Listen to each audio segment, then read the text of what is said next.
हरि ओम नमो भगवते वासुदेवाय नमः। नमः कमलनाभाय नमस्ते जलसायिनी नमस्ते केशव अनंत वासुदेव नमस्तुते। हेलो दर्शक बंधु, जय जगन्नाथ। जगन्नाथ कृपारू आपण एवं आपण परिवार सुस्थ रुहतु एति मोर प्रभु पातली शुभकामना जनाऊँगी। मु एस्ट्रोलॉजर श्री अर्जुन कुमार पंडा। हमर चैनल @एस्ट्रोटॉक सोशल तरफ सुस्वागत। आज मे 13 तारीख बुधवार एकादशी 1 घंटा 30 मिनिट पर्यंत चंद्र उत्तर भाद्रव नक्षत्र अवस्थान करिसेंती। आज है मीन चंद्र 12 राशि विषय जानिया। प्रथम राशि है मेष राशि। मेष राशि व्यक्ति आज है द्वादश चंद्र। द्वादश चंद्र जो आज आपणकर दिनटी मध्यम प्रकार रहिबो। आय भल रहिबो, मन खुशी रहिबो। आपणक पई दिनटी शुभप्रद हेबो, किंतु आपणकर टिके व्यय अधिक ही पारे। आय अपेक्षा व्यय अधिक आसी पारे। परवर्ती राशि वृष राशि विषय जानिबा। वृष राशि एकादश चंद्र। आज वृष राशि एकादश चंद्र जो आपण को सम्मान मिलिबो। आपण जे कोनसी जगह को यात्रा करचंती आपण को सफलता लाभ हेबो। आपणकर आय भल रहिबो। परिवार रे शांति श्रृंखला गढ़ी उठिबो। आपण सांग साथी सहित प्रियाप्रीति गढ़ी उठे। परवर्ती राशि मिथुन राशि। मिथुन राशि आज दशम चंद्र। दशम चंद्र जो आज मीन राशि शुभप्रद हेबो। चंद्रंकर शुभ दृष्टि रहुछि। चंद्र उत्तर भाद्रव नक्षत्र अवस्थान, तेणु मिथुन राशि दशम चंद्र। आज है मिथुन 16 तेणु आपणकर मन खुशी रहिबो।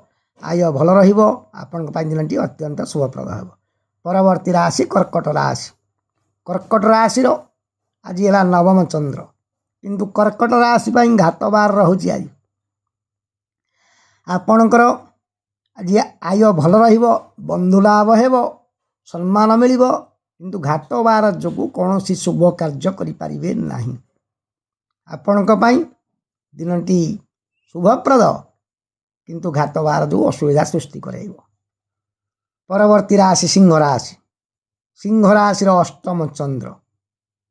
आज अष्टम चंद्र जो आज शरीर उपर किसी पीड़ा आसी पारे। आज मनरे किसी आघात आसी पारे। सिंह राशि आज दिनटी शुभप्रद हेब नाही। सिंह राशि चंद्र उत्तर भाद्रव नक्षत्रे अवस्थान करिसेंती। आज अष्टम चंद्र। आपण दिनटी शुभप्रद नुह।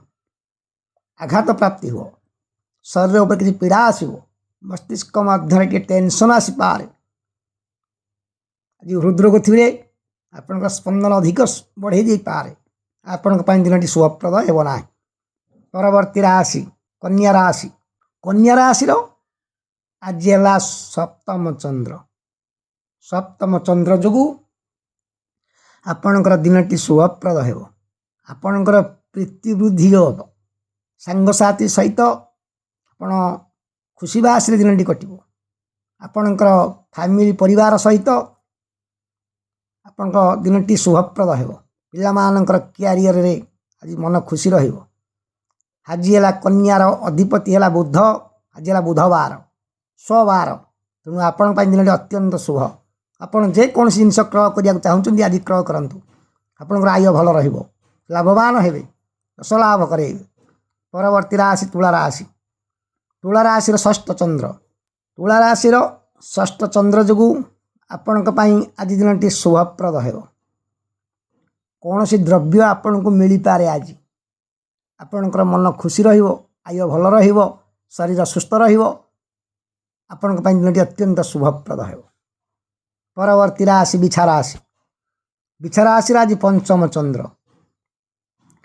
आज आपण किसी सहयोग वृद्धि पारे। बंधु माने कि सहयोग करि पारंती। आर्थिक साहाय्य बा मनोबल साहाय्य आपण को आज मिल पारे। आपण को आज दिनटी अत्यंत शुभप्रद हो। आज देवता कार्य आपण को मन नियोजित हो।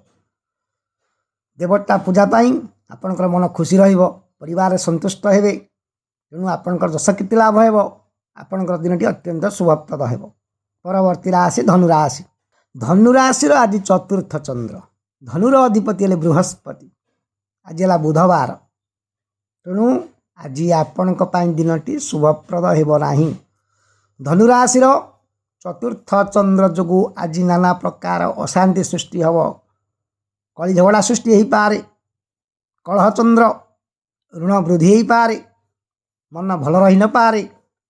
ଧନୁରାଶି ପାଇଁ ଆଜି ଦିନଟି ଶୁଭପ୍ରଦ ହେବ ନାହିଁ। ପରବର୍ତ୍ତୀ ରାଶି ମକର ରାଶି ବିଷୟରେ ଜାଣିବା। ମକର ରାଶିଙ୍କର ଆଜି ହେଲା ତୃତୀୟ ଚନ୍ଦ୍ର। ଆଜି ଆପଣଙ୍କୁ ସଫଳତା ମିଳିବ, ଆପଣଙ୍କର ଆୟ ଭଲ ରହିବ, ମନ ଖୁସି ରହିବ। ଆପଣ ଯଦି କୌଣସି ଜିନିଷ କିଣିବାର ଅଛି ଆଜି କ୍ରୟ କରନ୍ତୁ। ସୁବର୍ଣ୍ଣ ରୂପା ଧାତୁ ଆଦି କ୍ରୟ କରିବେ, ଆଜି ଆପଣଙ୍କର ଶୁଭପ୍ରଦ ହେବ। ଆପଣଙ୍କର ନୂଆ ସୌଖିନ ଜିନିଷ, ବସ୍ତ୍ର, ନାନା ପ୍ରକାରରେ ଆପଣଙ୍କର ଆୟ ଭଲ ରହିବ, ମନ ଖୁସି ରହିବ, ଆପଣଙ୍କୁ ସଫଳତା ମିଳିବ। ପରବର୍ତ୍ତୀ ରାଶି କୁମ୍ଭ ରାଶି। କୁମ୍ଭ ରାଶିର ଆଜି ଦ୍ୱିତୀୟ ଚନ୍ଦ୍ର। କୁମ୍ଭ ରାଶି ପାଇଁ ଆଜି ଦିନଟି ଶୁଭପ୍ରଦ ହେବ। ଆପଣଙ୍କୁ କିଛି ଶୁଭ ସମ୍ବାଦ ମିଳିପାରେ। କର୍ମକ୍ଷେତ୍ର ହେଉ, କୌଣସି କର୍ମରେ ଚାକିରିରେ ନିଯୁକ୍ତି ହୋଇଛନ୍ତି, ଆପଣଙ୍କର ଉପର ଅଫିସରଙ୍କର ଆଜି ଆପଣଙ୍କ ପ୍ରତି କରୁଣାମୟ ଆଶୀର୍ବାଦ ରହିବ। ଆୟ ଭଲ ରହିବ। ଆପଣ ଯେକୌଣସି କାର୍ଯ୍ୟ କରିବା ଆପଣଙ୍କୁ ଟିକେ ପ୍ରଶଂସିତ ମିଳିବ, ପ୍ରଶଂସାତ ହେବେ। ଆପଣଙ୍କ ପାଇଁ ଦିନଟି ଶୁଭପ୍ରଦ ହେବ। ତେଣୁ କୁମ୍ଭ ରାଶିର ଅଧିପତି ହେଲେ ଶନି। ଆଜି ହେଲା ବୁଧବାର, ଶନି ବୁଧଙ୍କର ମିତ୍ର ଯୋଗ ରହୁଛି। ଆପଣଙ୍କର ତେଣୁ ଆଜି ଦିନଟି ଶୁଭପ୍ରଦ ହେବ। ଆପଣଙ୍କର ଗୋଚର ଅନୁସାରେ ଦ୍ୱିତୀୟରେ ଶନି, ତେଣୁ ଆପଣଙ୍କ ପାଇଁ ଦିନଟି ଅତ୍ୟନ୍ତ ଶୁଭ। ପରବର୍ତ୍ତୀ ରାଶି ମୀନ ରାଶି ବ୍ୟକ୍ତିଙ୍କ ବିଷୟରେ ଜାଣିବା। ମୀନ ରାଶିର ଆଜି ଶ୍ରୀଚନ୍ଦ୍ର। ମୀନ ରାଶିର ଅଧିପତି ହେଲେ ବୃହସ୍ପତି। ଆଜି ବୃହସ୍ପତିଙ୍କର ଦୃଷ୍ଟି ଆପଣଙ୍କ ପ୍ରତି ରହୁଛି। ମୀନ ରାଶି ବ୍ୟକ୍ତିମାନଙ୍କର ଆଜି ଆନନ୍ଦ, ଆଜି ଖୁସି ଦିନ ହେବ। ଆପଣଙ୍କର ଆୟ ଭଲ ରହିବ। ଆପଣଙ୍କର ଯେକୌଣସି କର୍ମ କରୁଛନ୍ତି ଆପଣଙ୍କୁ ଏଥିରେ ସଫଳତା ମିଳିବ। ଆପଣ କୌଣସି ତୀର୍ଥଯାତ୍ରା ଜାଗାକୁ ଯାତ୍ରା କରିପାରନ୍ତି। ଆଜି ଭଗବାନଙ୍କ ପ୍ରତି ଆପଣଙ୍କର ଭକ୍ତି ଆସିପାରେ। ଆପଣଙ୍କର ପ୍ରଭୁଙ୍କର ମା ଲକ୍ଷ୍ମୀଙ୍କର କରୁଣା ରହୁଛି। ଆପଣଙ୍କ ପାଇଁ ଦିନଟି ଅତ୍ୟନ୍ତ ଶୁଭପ୍ରଦ ହେବ। ଜୟ ଜଗନ୍ନାଥ, ଜୟ ଜଗନ୍ନାଥ, ଜୟ ଜଗନ୍ନାଥ।